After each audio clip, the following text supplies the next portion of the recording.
If I knew, I'd tell you, but I really don't. I really don't. No, sorry. I'm more upset that I haven't got any action on. I never got a response yet on where we're at with this. If we're going to offer the guy something, if we're, was it surveyed for a property value? What does the guy want? All that kind of stuff. Two people and, As far as I know, they're going to do the survey yet. That was just to let everybody know what it is and what we're looking to do. Yeah, but I don't even know what the value of it is saying it's going to be. I thought we were going to just offer him a couple grand and that's it because we have to pay the taxes on it. I mean, my concern is that he wants something that's like 150 grand or something crazy, and he was going to lose the whole thing anyways. That's my concern. sounds like we need to wait maybe next week, let's just wait until next week. Mm-hmm. That was my thing. What do you mean? I was doing some research, DTI sent me some stuff. Was on Research. course. The council never passed an ordinance, there's never an ordinance written for us. I thought before we even got in here, I thought the whole council revamped all of like zoning and everything. Yeah, yeah, There yeah. was special stuff for DTI, RJS. Oh, special use permits you're talking about? Special use for Ameren, all the special use that the plan commission was doing all last year. None of those made it to an ordinance. So then we'll have to. We didn't approve the special use one for the Ameren one? You accepted the plan commission's recommendation, but that was it. Okay. So, Yeah, we'll have to talk. Good luck. Yep, good luck. Yep. How you been? Good. Yeah, I went out of town for a week. Get back, and it went crazy here. Apparently, I got a Dodge at the right time. Hi, Dominic. We're here. How are you? It's gonna be a short meeting, we cancel about half. Looks like you got a quorum. We had at Meeting's least- gonna I got a quorum. We had at so least I 8 got- people in the city have COVID at the exact How's same Amy? time. How's Amy? Makes me You think. okay? That's why I have it on the You agenda sound to better talk today. about some better protocols. It's terrible. Yep, it'll be interesting. I had 3 clients die over the weekend. 3 died over the weekend. Yeah. And 2 more are in the hospital on ventilators. Oh my God. So I Who's on expect them to ventilators? go soon. Huh? Who's on ventilators? 2 of my clients, 3 of them died over the weekend. 2 more in the hospital. Sorry to hear that. It's just not good.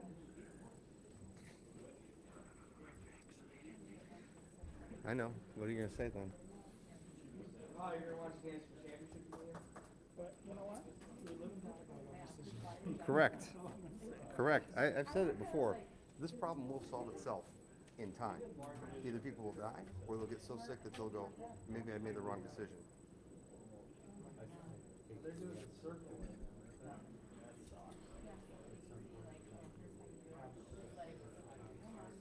I think the next thing is to send Aaron a little more decisive letter saying you gotta respond by this date or we're gonna take you over litigation or something. It's really. Do you want me to do that? Okay. I figured you were getting impatient about it. Are you sure we sent it to the right person? Yeah? You gave me that, is that the person somebody they told you? To go to. Yeah, I mean, for all I know, she has COVID, he's in the hospital or something too, but, you know, maybe what I'll try to do, I don't know what kind of contact information you gave me. I know you gave me his email address, cause I emailed it to him. But maybe if there's a phone number, I'll call him. Yeah, well, me neither.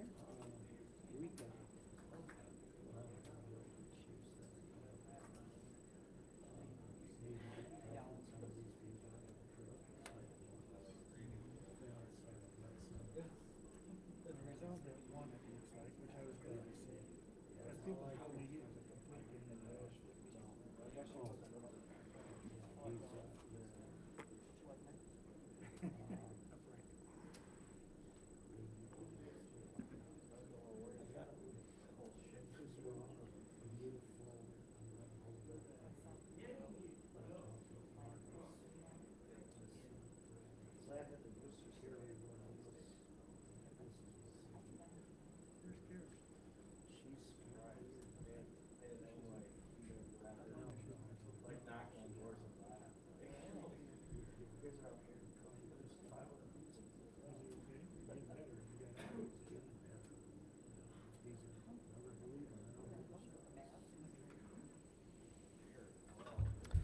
Speaking of impatient, sir.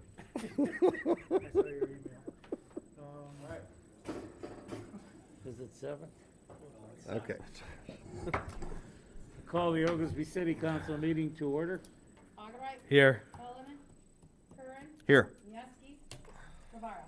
Here. Pledge of allegiance.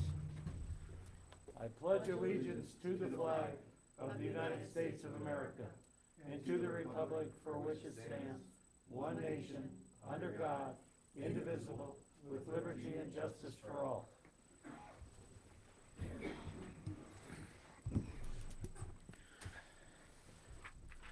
For the record, Commissioner Wojcicki, excuse me, couldn't be here tonight. She had a conflict, and Commissioner Cullinan just got out of the hospital. I need a motion and second to approve the minutes of the December 20th regular meeting. I'll make a motion to approve the minutes. Second. Augubright. Aye. Curran. Aye. Rivera. Aye.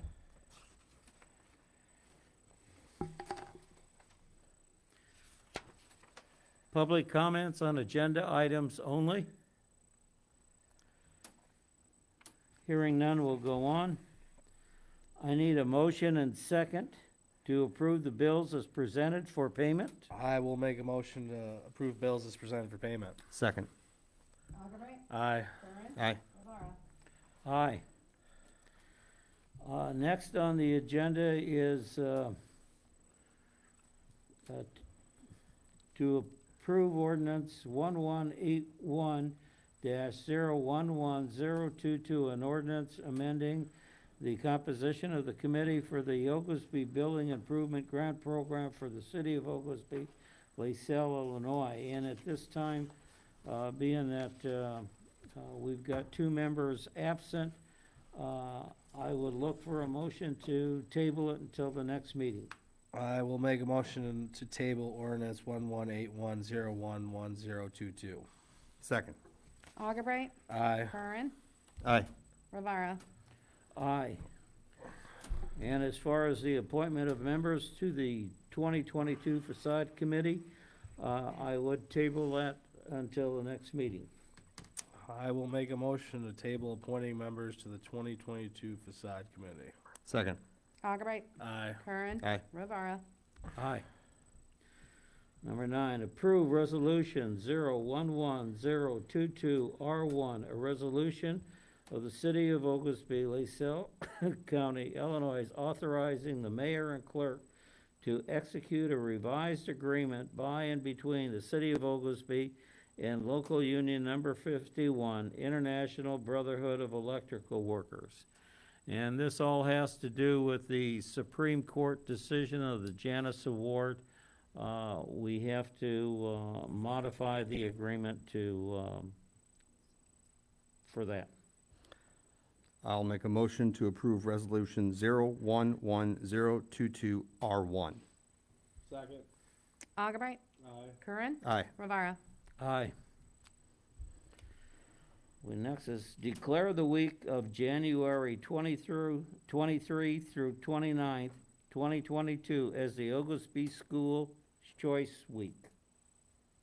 I will make a motion to declare the week of January 23rd through 29th, 2022 as Oglesby School Choice Week. Second. Augubright. Aye. Curran. Aye. Rivera. Aye.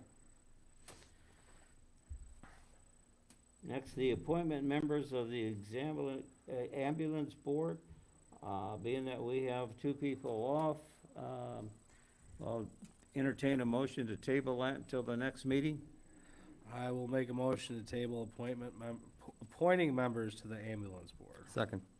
Augubright. Aye. Curran. Aye. Rivera. Aye. Next, we have the introduction of Oglesby's newest police officer, Paul Munoz. Munoz. Munoz. Right? There we go. Yep. And the oath of office will be administered by Assistant Chief Mike Marcus.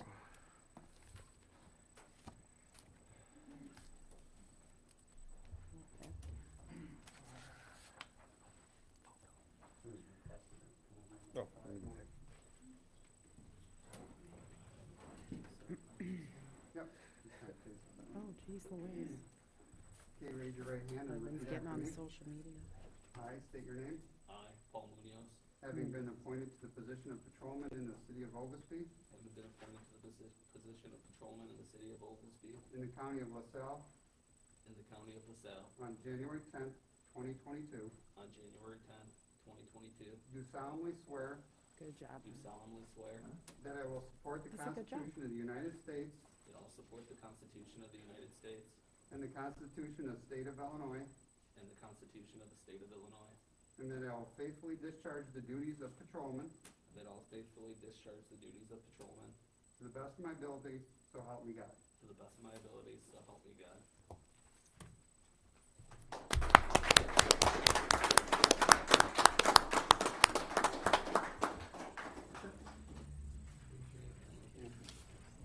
Congratulations. Welcome aboard.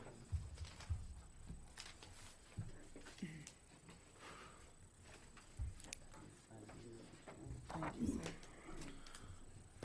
Next on the agenda is the discussion on COVID protocols for the city of Oglesby employees. And I might as well start this off.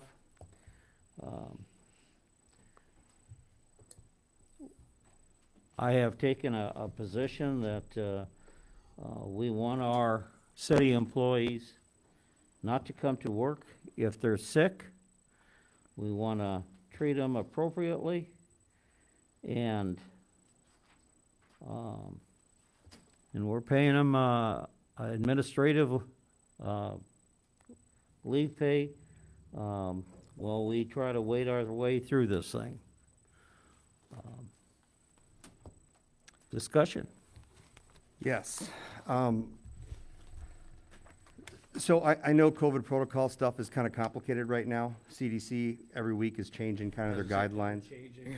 It is changing quite a bit, which makes it complicated. And I'll be honest, got back after the holidays to find out that, a lot of different departments in the city are practically shut down because we had a lot of COVID infections going on. Matter of fact, I talked to my guys earlier in the week when they asked me how things are gonna be handled with, sick time, and my understanding was that, you're sick, you use sick time for it, and that's what I put out. And then it wasn't until late last week that I found out that we're gonna be doing something different where we're not charging people for sick time and stuff. And I hate to be the guy that's the bad guy here to talk about this, because I know it's not popular for city employees, but I'm not a fan of having a system. I mean, we have sick days for a reason, and I think that's what it needs to be used for. I don't think residents and taxpayers would be happy to know, especially if in their jobs, that when they're sick or have COVID or infections or have to stay home, it charges them for sick time, but yet city employees do not. So I think that's a concern. Yes, I want to make sure people have their sick time, that they can be away from work and stuff like that, but I don't want to have a incentivized system out there where people are rewarded for being too ill to come to work. That's just my background, though. Well, let me disagree with you a little bit like that. First of all, the city of Oglesby isn't the only government entity or company that's doing this. I don't want these people to come to work if they've got symptoms or they're sick. I'm treating it right now the same way if they went out and had a workman's comp accident. I don't know if these people got it on the job or if they got it some other place. But I just felt that, number one, we've got good city employees. I want to take care of them. I want to treat them right. But as we go on through this, I believe we have an obligation to treat it same way if they went out on tonight to restore service, whether it'd be through some kind of a dispute, the lights were out, or God forbid that we'd have a water break tonight and somebody would get frostbite. I'm treating it the same way right now. I think it's the right thing to do right now. We're going to have to maybe take a look at it down the road, but for the time being, I believe, we need to take care of our employees, and that's what I wanna do. So how many sick days do they get a year? I don't know the contracts as much as you two do, so, I think it's 1 day a month they get, so that'd be 12 a year. correct. And right now the CDC is 5 days. Correct. Yes. Couple other tidbits of information. Well, and so if they don't have them, that's definitely a different topic, but a lot of them have how many days racked up through the last 10 years But that there- now we're just keeping for them to use for their retirement still is my number one issue with it. That's well, a- it's, but there's a lot of younger employees that don't have a lot of sick days. And, I'm not saying that we're gonna have to do this forever and ever. But for the time being, I think it's the way to go. The requirements and the mandates that are coming down are changing daily. And I strongly believe that this is the right thing to do for right now. Couple things with that. It is true what you say, we can't tell where they got it. I get that. Don't know if it happened at work, on the job, or in their personal lives. Regardless if they're vaccinated or wearing masks or anything, I understand all that. The problem is though, how do you treat the flu? If they have the flu, that's a sick day, whether they get it at work or anywhere like that. To me, if you don't use a sick day for this, what does somebody use a sick day for? Because we've had a problem with this, and in fact, I think the last couple of years when people left, we've cashed out like $20,000 worth of checks of so many sick days. We've even taken some actions in the last labor contract. We've given some things more to the employees to try to reduce this problem in the future by reducing the cap on sick days. So now we're doing even more things that not gonna reduce those sick days when they're actually sick. And I hate to say it, but, and again, I wanna preface this with, I don't think we have any dishonest employees in the city. I wanna make that clear. And let me put this on me a little bit. As a sailor, and when you deal with sailors, you can't just expect people to be honest about how sick they are or not to get time off or something like that. I don't like the idea that we're having a policy that incentivizes people to be dishonest for financial gain. Again, not saying that anybody does that, but I think it's a bad idea for a policy to set like that. Jason, I also was a sailor, I'm but I didn't spend 20 years there. 3 was enough for me. I just think because this is something that's changing, I didn't think we'd ever be here again. I didn't think the hospitalization, the beds would be full again, or that we would be having so many deaths. I do believe at this point in time that the right thing to do is to make sure that people don't come to work if they're feeling ill. We're taking the steps, and this is a changing thing. I'm not saying in a month from now if we may have to make a change in how we handle it, but for the time being, I think this is the proper course to run. Well, I'm gonna throw mine in here while I'm here. Maybe we should look at somewhere in the middle, because either way, the CDC says 5 days. So if you have the flu, you feel like crap for a day, right? You'll go back to work. This one, you have to be 5 days out no matter what. So I haven't really investigated this. I don't see where we're all at sick day wise, that kind of thing. But maybe they take the first 2 off theirs, and then we give them the next 3 or something along those lines, just to cover the sick days and how it works. Because then, really, unless we're going to send them all to get tested, and I don't know how we do if they prove it or not. The HIPAA, I don't really know how this all works, but that's how I'm looking at it. I don't think we asked for proof of positive or any of that kind of stuff. So that's how I would kind of look at it, just because, yes, you're sick, so you should get some sick days, but also the CDC says, well, it's 5 no matter what. So Yeah, it- I'm all about meeting in the middle on this one because it's really an up in the air kind of thing that it's day by day right I think it now. does become complicated because, there's privacy involved. Even the CDC guidelines has different rules. And I mean, I know which employees of mine are vaccinated and not vaccinated, but that doesn't necessarily mean I have to require to have that information on hand. Because the CDC has different rules of if you're vaccinated or not vaccinated, when you can come back, depending if you have symptoms improving or not. The rules to me are very wishy-washy, and I like to live in a world where things are more black and white when you write rules. And I think we should be setting a precedent of,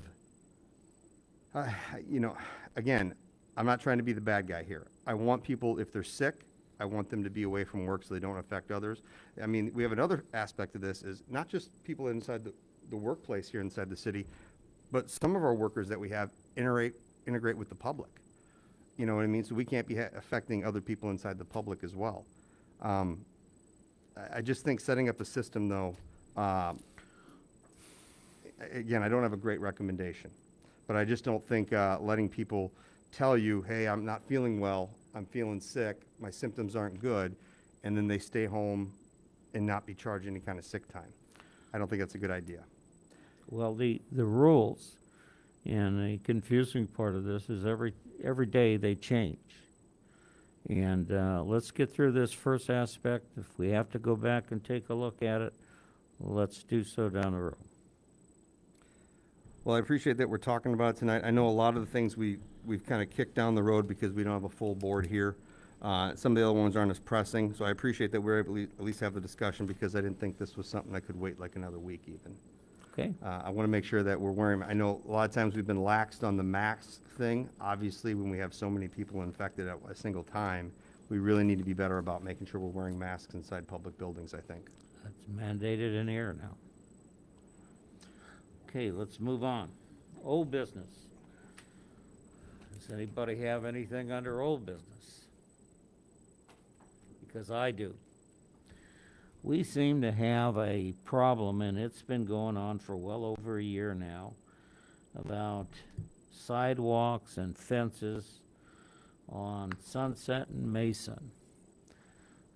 And there's some other places too that the question of, did the resident have the right, do they have to put the sidewalks in or not? We need to identify what those places are.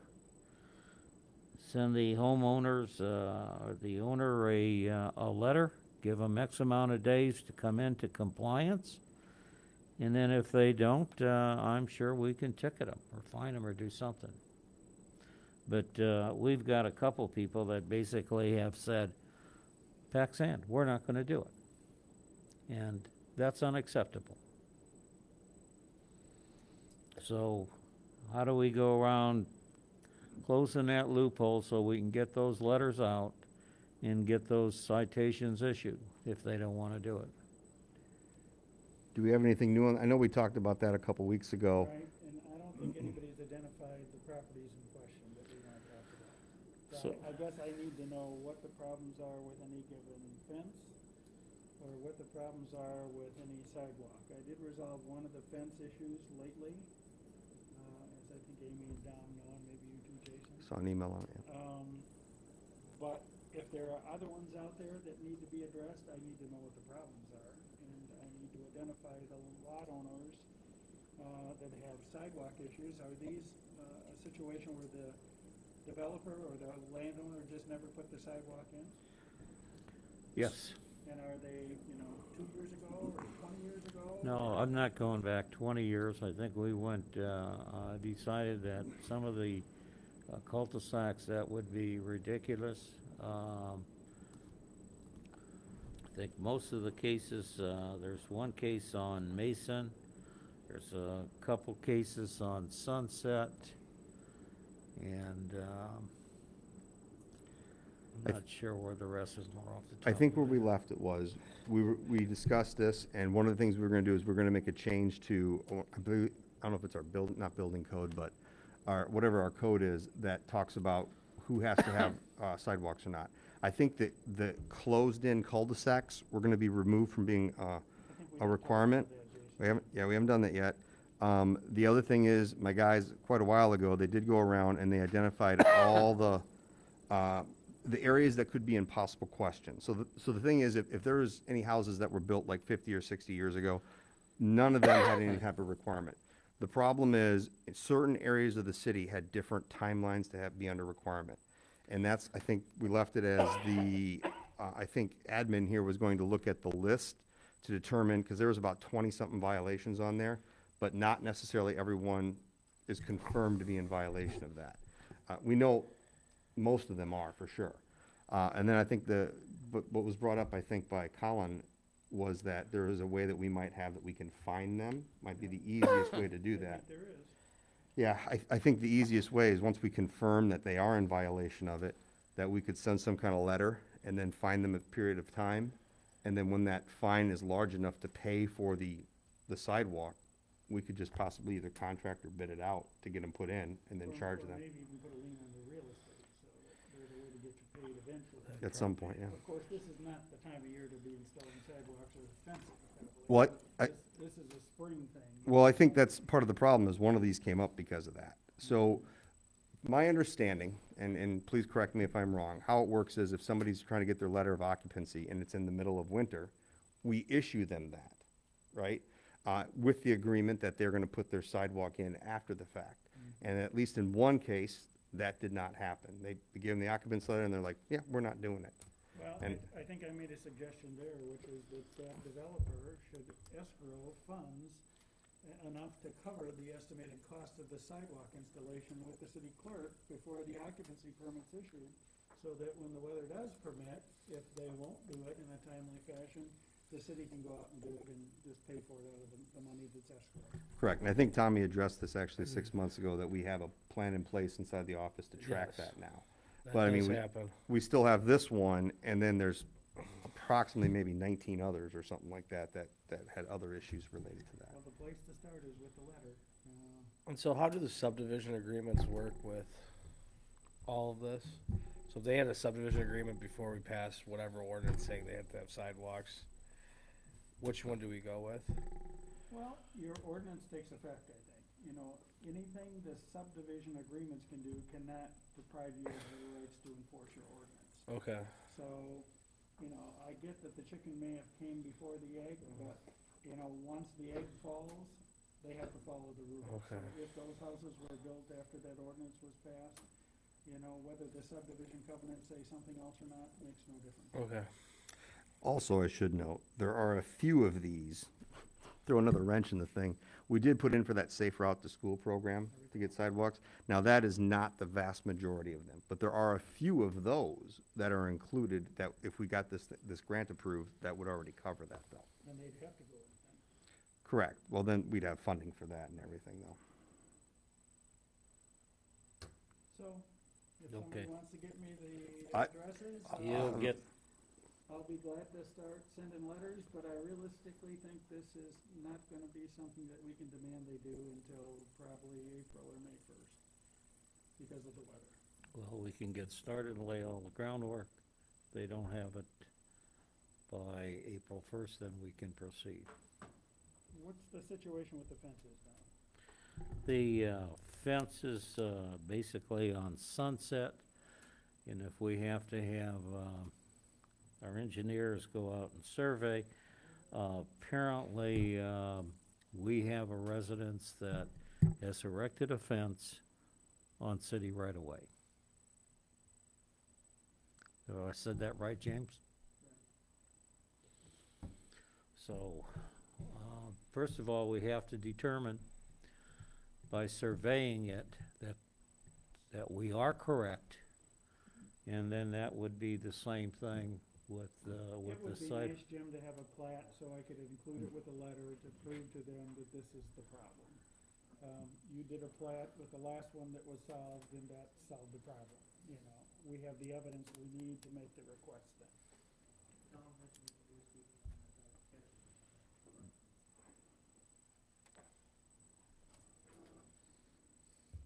We have another, and this is, it seems to be an ongoing issue, with people that, have turned their residential property into basically a junkyard.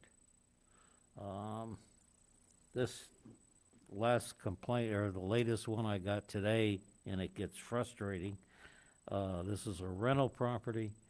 I believe the police have been by there talking to the renter. He doesn't have anything, won't do anything about it. So, my, I guess, suggestion or question is, can we go after the homeowner? Absolutely, the homeowner's the one that you can go after, Well- probably not the renter, quite frankly. Okay, well, let's, we'll get you the information and, we'll start down that road. Isn't, Uh, isn't that something we can do the same that we do when people don't cut their grass and it gets over like so many inches? Similar letter to that, basically, if they're in violation of a city code or ordinance? Yeah. This one, this is on First Street. I took a ride by it today. I wouldn't want to live next to something like that. And the last thing that I do have is, and we try to correct that this year with, in negotiations with the FOP and the IBW, and didn't get anywhere. The retiree medical insurance is handled differently on both contracts. At the time of negotiations, nobody seemed any interest to change it unless this council has a desire to change it. I don't know what we do. The difference is for retirees on the FOP, the city picks up 25% more than they do with the IBEW, but the IBEW people can come and go off of the insurance until they're 65. So that's where we're at on that. Both these contracts don't expire for how long? Another 3 years. All right, 3 years, we'll worry about it. Public comments. Being that no public comments, we'll go to commissioners' reports. I have nothing to report tonight. I don't have much. Obviously, obviously, there have been some salting actions going on with the freezing rain. Guys are keeping up with that. And I will let everybody know, people have been sending me stuff throughout the year. But January and February is where we start kind of looking at our streets and alleys and what we can use for motor fuel tax fund. So the goal is, I hope people won't be upset necessarily, but I promise you, if there's anybody that gave me an item, it will get reviewed and get looked at, and we're gonna assign a priority and make sure that we can stay within our motor fuel tax budget. The goal is hopefully somewhere around March or something, we'll have everything evaluated and ready to go out for bids possibly. So, more to follow on that. And that's really all I have. Mine's not much longer than that. First of all, I need to announce that Christmas lighting winners, residential was Al and Betty Hashinsky. I'll kill these names. They do a great job. They're down on Hazen Avenue. The business winner was Carlinos. And they did a good job. There was only 2 that participated, Carlinos and Bulldogs, but we appreciate them to try to help the city. I want to thank everyone who worked to bring the spirit of Christmas and light up our city. Everyone did a great job, and let us work to make it better next year. COVID has hit us, and we are working to provide our residents with the best service that we can provide. The drive-up is open. Please call, email if you need assistance and/or to talk to someone. We thank our city employees for keeping us going in these times. Our streets drivable, our lights on, and our city hall open. The IMUA scholarship program for seniors is open. There will be 4 $1,000 scholarship awards. Information is available on the city's website, city Facebook page, and/or at City Hall. And wish everyone a safe and prosperous new year. With being that there's only 3 of us here for closed session, I would suggest that we table it until next meeting. And if that's acceptable, I'll entertain a motion to adjourn. Do we need to table the closed session, or can we just skip it? You can just give it. Okay, I'll make a motion to adjourn. Second.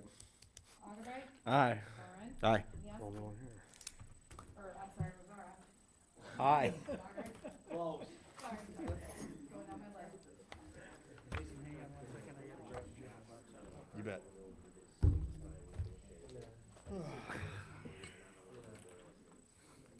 Okay. I'm not gonna recast the arguments enough. No decision was made, and I don't wanna pigeonhole anybody based on it. Oh, I got it. My fear, though, is,